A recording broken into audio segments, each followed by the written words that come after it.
Good evening বন্ধুরা। আজ আমি তোমাদের সাথে শেয়ার করতে চলেছি আমের আচারের রেসিপি। আমগুলো আমি গতকাল কেটে নুন মাখিয়ে রোদে হালকা করে শুকনো করে নিয়েছিলাম। আজ আমি আচারটা বানাবো। তো চলো দেখে নেওয়া যাক কেমন করে আমি আচারটা বানাই। বন্ধুরা, আচার করতে গেলে অবশ্যই সরষের তেল তো লাগবেই। তো আচারের জন্য একটু বেশি করে সরষের তেলটা লাগবে।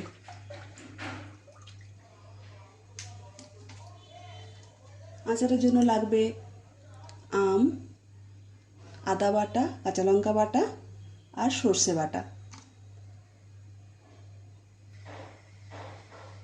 তো আচারের জন্য প্রথমে দেব মেথি ফোড়ন,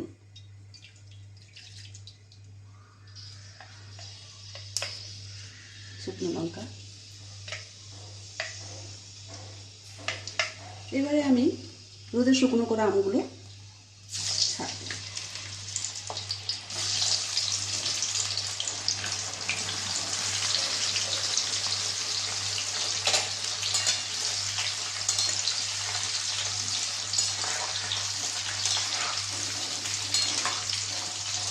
কিছুক্ষণ ভাজবো আমটাকে, তেলের মধ্যেই হালকা সেদ্ধ হতে দেব।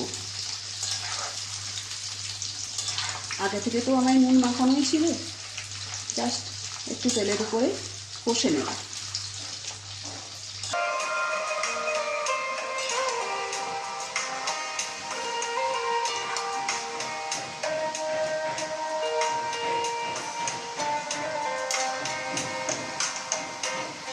তো আমগুলো আমার হালকা করে একটু ভাজা ভাজা হয়ে গেছে। বেশি ভাজবেন না বন্ধুরা, কারণ আম শক্ত হয়ে যাবে।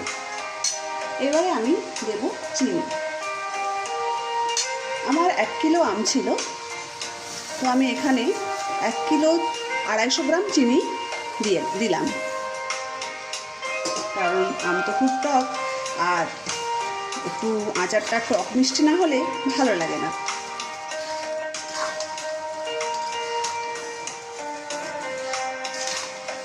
তো চিনিটা যতক্ষণ না গলছে ততক্ষণ আমরা এইভাবেই নাড়তে থাকবো।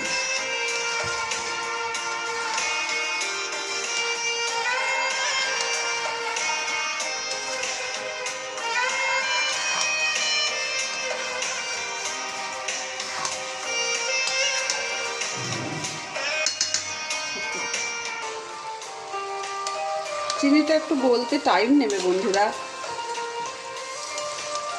চিনিটা একটু টাইম নেবে গলতে। তো যতক্ষণ চিনি গলছে ততক্ষণ আমি সর্ষেটা মিক্সিতে গুঁড়ো করে নেব। আমি কাঁচা লঙ্কা, আদা বেটে রেখেছি, আর সর্ষেটা মিক্সিতে গুঁড়ো করে নেব।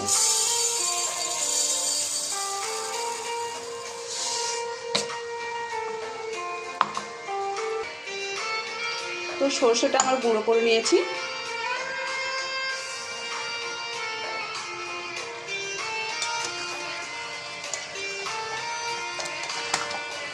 আমটা এখনও চিনিটা গলতে বাকি আছে, একটু টাইম নিয়ে করতে হবে আচারটা, তবেই না একটু টেস্টি, তবেই না স্পাইসি হবে। তো আচারটা খুবই স্পাইসি এবং খুবই টেস্টি। আপনারা অবশ্যই রেসিপিটা বাড়িতে চেষ্টা করবেন। খুব সুন্দর খেতে আচারটা, এত সুন্দর গন্ধ, এত সুন্দর টেস্ট, দারুণ সুন্দর। আমরা তো সবাই গুড়ের আচার, গুড়ের আম, আঙ্গুর যেটা বলি আমরা, তো খেয়েছি।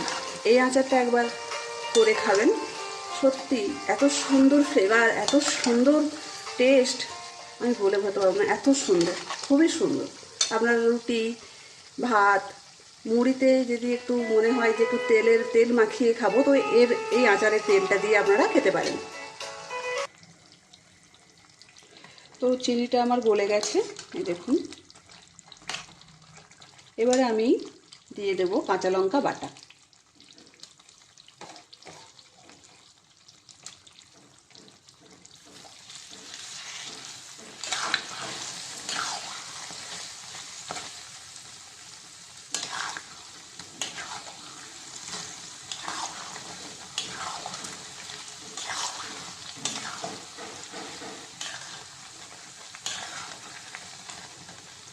এরপর দেব আদা বাটা। খুব সুন্দর সেন্ট, গন্ধটা খুব সুন্দর এসেছে।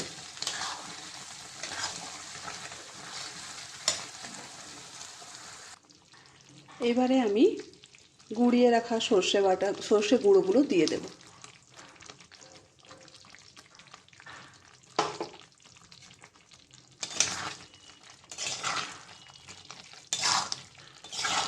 একদম স্পাইসি, খুব সুন্দর সেন্ট এসেছে, দারুণ সুন্দর গন্ধ, কালারটা কত সুন্দর চেঞ্জ।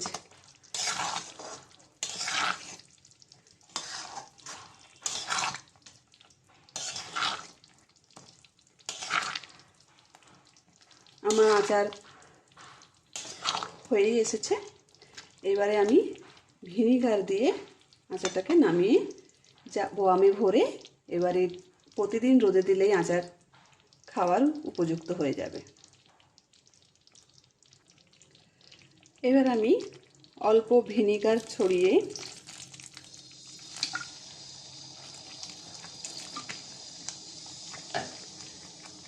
আচারটা যাতে ভালো থাকে, তো সেই জন্য ভিনিগারটা দেওয়া।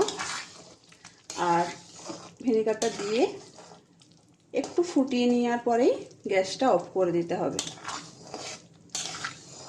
তাহলেই আচার রেডি।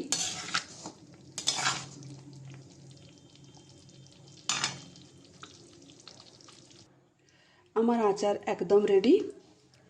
আমার এই আচারের রেসিপিটা যদি আপনাদের ভালো লেগে থাকে তাহলে চ্যানেলটিকে অবশ্যই সাবস্ক্রাইব করে পাশে থাকবেন আরও নতুন নতুন ভিডিও বানানোর জন্য, তাহলে আমি উৎসাহ পাবো। ধন্যবাদ ফ্রেন্ডস।